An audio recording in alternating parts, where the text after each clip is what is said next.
அஸ்ட்ரோசைன் channel வாயிலாக உலகெங்கும் வாழ்ந்து கொண்டிருக்கின்ற அனைத்து நேயர்களுக்கும் டாக்டர் சதீஷினுடைய அன்பார்ந்த வணக்கங்கள் மற்றும் வாழ்த்துக்கள்.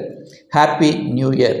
இந்த 2024ஆம் ஆண்டினுடைய முதல் மாதமாகிய இந்த ஜனவரி மாதத்தினுடைய பலன்கள் தான் டீட்டெயிலாக பார்க்க போகிறோம். இந்த ஜனவரி மாதத்தின் கிரக நிலைகளை பார்க்கும் பொழுது குரு பகவான் வக்ர நிவர்த்தி அடைந்து மேச மனையிலும், மனோ காரகன் என்று சொல்லக்கூடிய சந்திர பகவான் இந்த வருடத்தினுடைய தொடக்க நாளிலே, அதாவது சிம்ம மனையில பூரம் நட்சத்திரத்தில் வீற்றிருந்தும், கன்னி மனையில் கேது பகவானும், அதே சமயத்தில் விருச்சிக மனையில் சுக்கிர பகவான் அமர்ந்திருக்கார். அந்த சுக்கிர பகவானானது இந்த ஜனவரி மாதம் 18ஆம் தேதி என்று தனுசு மனையில் போய் பிரவேசிக்க போகிறார். சூரிய பகவான், புதன் பகவான், செவ்வாய் பகவான் இந்த 3 கிரகங்கள் தனுசு மனையிலும், இந்த ஜனவரி 15ஆம் தேதி சூரிய பகவான் பெயர்ச்சி அடைந்து மகரத்துக்கு சென்று பலனை கொடுக்க போகிறார்கள். சனி பகவான் கும்ப மனையிலும், ராகு பகவான் மீன மனையிலும் அமர்ந்து கொண்டு என்ன மாதிரியான பலன்கள், சாதகம் என்ன, பாதகம் என்ன என்பதை பற்றியும், இந்த மாதத்தில் எந்த தெய்வத்தை வழிபட்டால் நமக்கு நல்லது என்கின்ற வகையில் இப்போ நம்ம டீட்டெயிலாக பார்க்க போகிறோம். அதற்கு முன்னால் நம்மளுடைய சேனலை ஃபஸ்ட்டு டைம் நீங்கள் பார்ப்பவர்கள் என்றால் மறக்காமல் சப்ஸ்கிரைப் பண்ணிக்கிங்க. சிம்மராசி அன்பர்களே, இந்த 2024ஆம் ஆண்டு ஜனவரி மாதம் எப்படி இருக்குன்னு பார்க்கும் பொழுது, உங்களுடைய ராசிநாதன் லக்னநாதன் என்று சொல்லக்கூடியவர் சூரிய பகவான். அந்த சூரிய பகவான் எங்கே அமர்ந்திருக்கார் அப்படின்னா 5ஆம் இடம், அதாவது பூர்வ புண்ணியஸ்தானம், பஞ்சமஸ்தானத்தில் அமர்வது அனைத்து விதத்திலும் மேன்மை கொடுக்கக்கூடிய அமைப்பு. அதுவும் பாக்யஸ்தானத்தில் இருக்கின்ற குருவினுடைய பார்வை உங்களுடைய ராசிநாதன் மீது படுவதும், ராசியின் மீது குருவினுடைய படுவதும் உங்களுக்கு மேன்மையையும் உயர்வையும் தரக்கூடிய ஒரு அமைப்பு.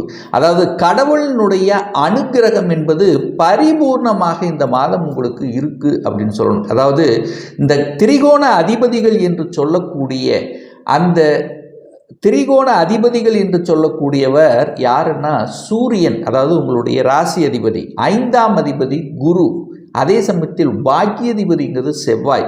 இந்த 3 கிரகங்களினுடைய தொடர்புகள் பெற்றிருக்கக்கூடிய ஒரு அற்புதமான ஒரு மாதம்.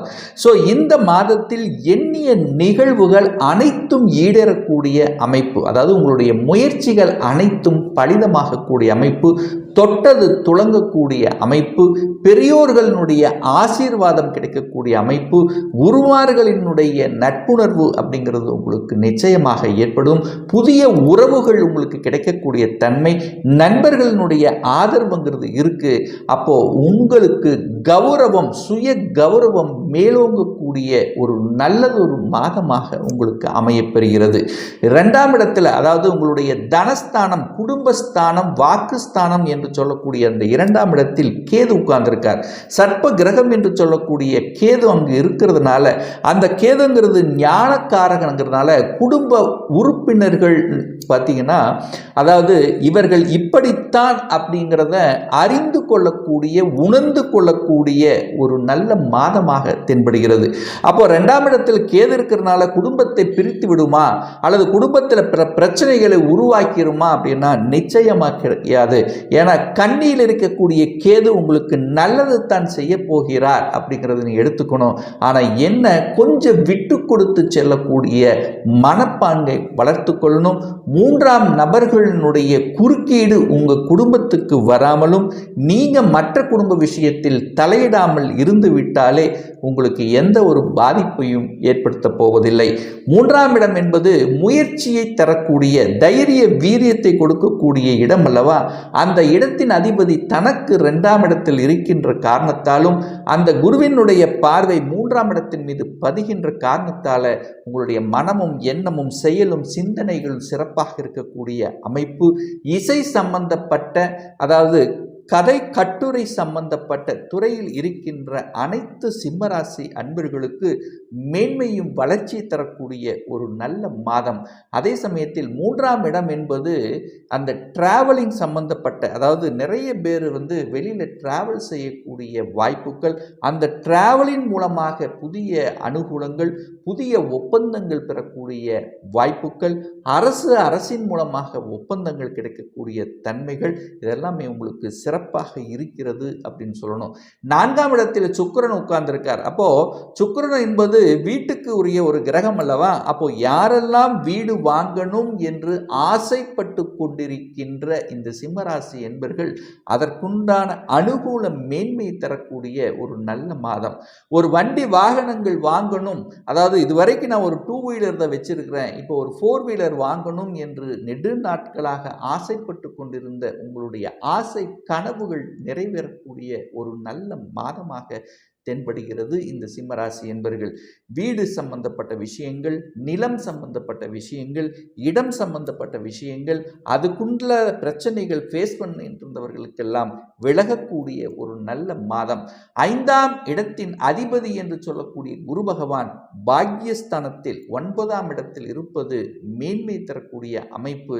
ஸோ இதுவரைக்கும் அந்த குரு பகவான் ராகுவோடு இருந்து கிரகத்துவம் ஆகி இருந்து சில விஷயங்களில் தனம் சார்ந்த விஷயத்தில், குழந்தை சம்பந்தப்பட்ட விஷயத்தில், பாக்கியம் சார்ந்த விஷயத்திலும் தடைபட்டு கொண்டிருந்த இந்த சிம்மராசி என்பர்களுக்கு இந்த மாதத்தினுடைய தொடக்கத்திலேயே, அதாவது இந்த வருடத்தில் மேம்பாடும் வளர்ச்சியும் மேன்மையும், நினைத்த காரியங்கள் ஜெயக்கூடமாகக்கூடிய தன்மையும், குழந்தையின் மூலமாக நல்ல அனுகூலம் மேன்மை தரக்கூடிய அமைப்பு. அப்போ குழந்தைகளுக்கும் உங்களுக்கும் ஒரு இடைவெளி இருந்தது, ஒரு பிரிவு இருந்தது, ஒரு சிக்கல் இருந்தது, எல்லாமே தீரக்கூடிய ஒரு மாதமாக, ஒரு அடித்தளம் போடக்கூடிய மாதமாக, ஒரு நல்ல மாதம். குழந்தைக்கும் உங்களுக்கும், அதாவது குழந்தைகளால் உங்களுக்கும், உங்களால் குழந்தைக்கும் நல்லது நடக்கக்கூடிய ஒரு மாதமாக தென்படுகிறது. குழந்தைகளினுடைய பிறப்பு சார்ந்த விஷயத்தில் தடைபட்டு கொண்டிருந்தவர்கள், இதுவரைக்கும் எத்தனையோ ட்ரீட்மெண்ட் எடுத்தேன், எத்தனையோ விதத்தில் பார்த்தோம், ஒரு குழந்தை, எங்களுடைய வீட்டில் ஒரு செல்வம், குழந்தை செல்வம் கிடைக்காமல் தடைபட்டு கொண்டிருந்தது அப்படின்னு இருக்கின்ற இந்த சிம்மராசி என்பர்களுக்கு இந்த மாதத்தில் இருந்தே உங்களுடைய குடும்பத்தில் குதூகலம் நடக்கக்கூடிய தன்மையும், குழந்தைகள் ஒரு மழலை சத்தம் கேட்கக்கூடிய தன்மையும், குழந்தைகளால் ஒரு நல்ல செய்திகள் தரக்கூடிய வாய்ப்புகள், சந்தர்ப்பங்கள் சிறப்பாக இருக்கிறது அப்படின்னு சொல்லணும். அரசு சார்ந்த துறையில் இருப்பவங்களுக்கு அனுகூல வாய்ப்புகள். அதே சமயத்தில் புதன் பார்த்தீங்கன்னா 5ஆம் இடத்தில் அமர்ந்திருந்து தனது 7ஆம் பார்வையாக 11ஆம் இடத்தை பார்க்கிறார். அப்போ லாபங்கள் பெருகக்கூடிய அமைப்பையும், உங்களுக்கு சந்தோஷத்தை தரக்கூடிய வாய்ப்புகளும், சகோதர சகோதரிகளால் மேன்மைகள் தரக்கூடிய விஷயங்களும் இந்த மாதம் உங்களுக்கு சிறப்பாக இருக்கிறது. சூரியனும் புதனும் இணைந்து புதன் ஆதித்ய யோகத்துடன் இருக்கின்ற காரணத்தாலும், அந்த செவ்வாய் பகவான் பார்த்தீங்கன்னா, அதாவது 9க்குரிய செவ்வாய் பகவான் 5ஆம் இடத்திலும், 5க்குரியவன் 9, அதாவது 5, 9ஆம் இடங்கள் பரிவர்த்தனை பெற்று சிறப்பாக இருக்கின்ற காரணத்தால் பூர்வீகம் சம்பந்தப்பட்ட பிரச்சனை கொண்ட இந்த சிம்மராசி என்பர்கள் அந்த பிரச்சனைகள் தீர்ப்பதற்கு ஒரு நல்ல மாதமாக உங்களுக்கு அமைகிறது. அப்போ பூர்வீகம் சம்பந்தப்பட்ட விஷயங்கள் நல்லதொரு வாய்ப்பு, ஒரு நல்ல பாக்கியம் கிடைக்கக்கூடிய தன்மை, ஒரு தொழில் சார்ந்த விஷயத்தில் ஒரு முன்னேற்ற வாய்ப்புகளும் உங்களுக்கு சிறப்பாக இருக்கிறது.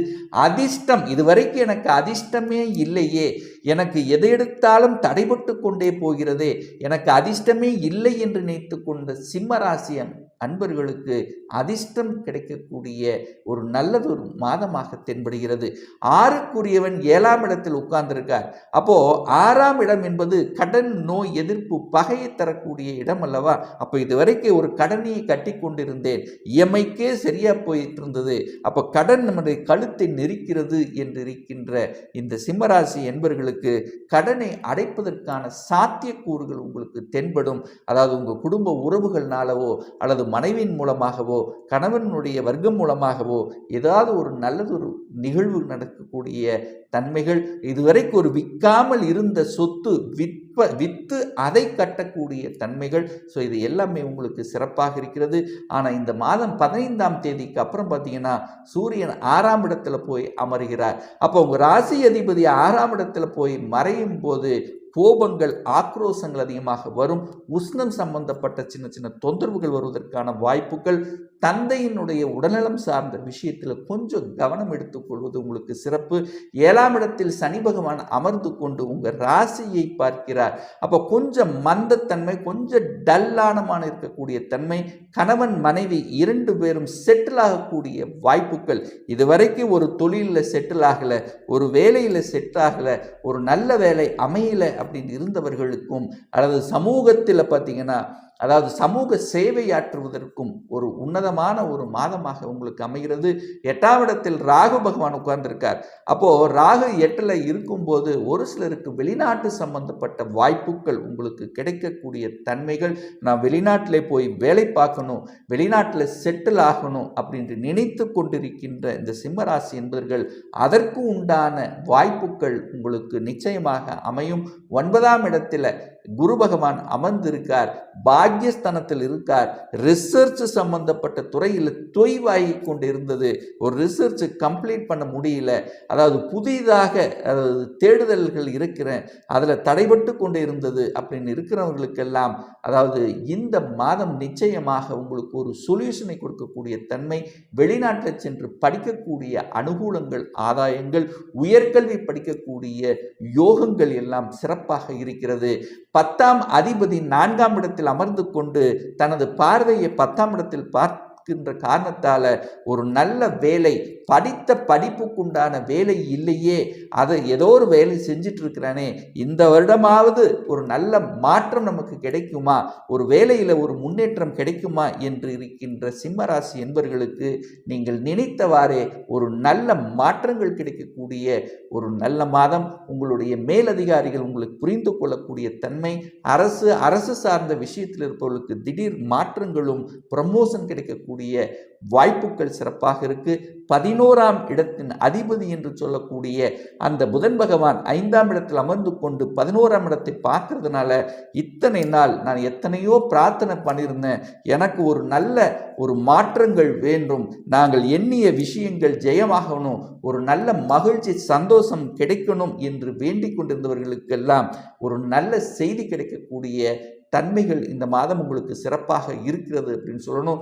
ஒரு நல்ல தெய்வ வழிபாடு அப்படின்னு எடுத்துக்கொண்டால் இந்த மாதம் இந்த சிம்மராசி என்பர்கள் உங்களுடைய குல தெய்வத்தை, அதாவது அமாவாசை என்று உங்கள் குல தெய்வத்தை சென்று வழிபடும் போது உங்களுக்கு நிச்சயமாக பெரியோர்களினுடைய ஆசீர்வாதங்கள் நிச்சயமாக உங்களுக்கு உண்டு. அந்த கேது பகவான் 2ஆம் இடத்தில் இருக்கிறதுனால ஒவ்வொரு நாளும் நீங்கள் வெளியில் வேலைக்கு செல்லும் போது விநாயகமூர்த்தியை சென்று வழிபட்டு செல்லும் போது அனைத்து விதமான நற்பலன்கள் நடக்குங்கிறதுல எந்தவித மாற்று கருத்தும் கிடையாது. இப்போ நான் சொன்னது கோச்சார ரீதியான ஒரு பொதுவான பலன்கள் தான். இந்த ராசி நட்சத்திரத்தில் பார்த்தீங்கன்னா பல கோடிக்கணக்கான பேர் இருப்பாங்க.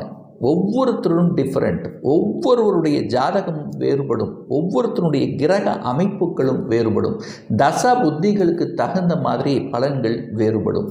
ஒரு துல்லிய பலன் வேணும் அப்படின்னா உங்களுடைய சுய ஜாதகத்தில் அதாவது விதி கொடுப்பினை எப்படி இருக்கிறது, அதாவது இந்த 2024ஆம் வருடம் சொந்த தொழிலை செய்வதற்கான விதி கொடுப்பினை இருக்கிறதா, அப்படி இருக்கக்கூடிய பட்சத்தில் எப்போ நம்ம சொந்த தொழிலை ஆரம்பிக்கலாம், எப்போ நமக்கு திருமணம் நடக்கும், எப்போ நம்ம ஒரு நல்ல வேலை அமையும், எப்போ நமக்கு ப்ரமோஷன் கிடைக்கும், எப்போ குழந்தை பாக்கியம் கிடைக்கும், எப்போ வீடு கட்டலாம், இது போன்ற கேள்விகளுக்கு துல்லியமான பதிலை நம்மால் கூற முடியும்.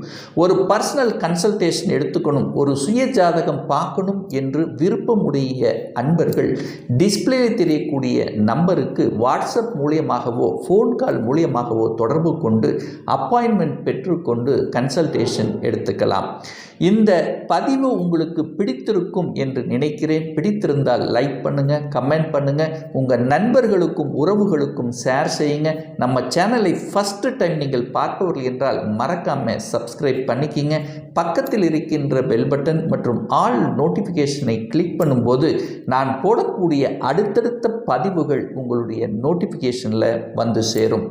இந்த ராசி நட்சத்திர நேயர்கள் அனைவரும் வாழ்க வளர்க வளமுடன் என்று எனது வாழ்த்தினை தெரிவித்துக் கொண்டு விடைபெறுகிறேன். நன்றி, வணக்கம், வாழ்த்துக்கள்.